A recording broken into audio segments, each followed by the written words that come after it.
Yung taong kayang magtiis, ingatan mo. Hindi yan simpleng linya, paalala yan na bihira na ang ganitong klaseng tao sa panahon ngayon. Kasi aminin natin, madali nang umalis kapag nahihirapan, madali nang sumuko kapag hindi na masaya, at mas madali nang humanap ng bago kaysa ayusin kung anong meron. Pero yung taong pinipiling magstay kahit komplikado ka, kahit hindi ka perfect, kahit may mga araw na hindi ka madaling pakisamahan, grabe ibang klase yon. Alam mo kung bakit?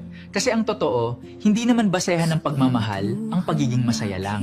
Madaling magmahal kapag okay lahat, pero doon mo makikita ang tunay na intensyon ng isang tao kapag dumaan na kayo sa tahimik na laban. Yung walang pagtatalo, pero ramdam mo ang agwat.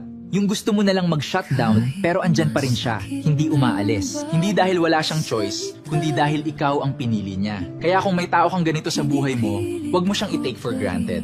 Huwag mong sanayin na lagi siyang nandyan kahit hindi mo pinapahalagahan. Kasi darating ang punto, mapapagod din yan. At kapag nawala ang taong marunong magtiis para sa'yo, doon mo marirealize na hindi pala lahat kayang magbigay ng ganong klaseng pagmamahal.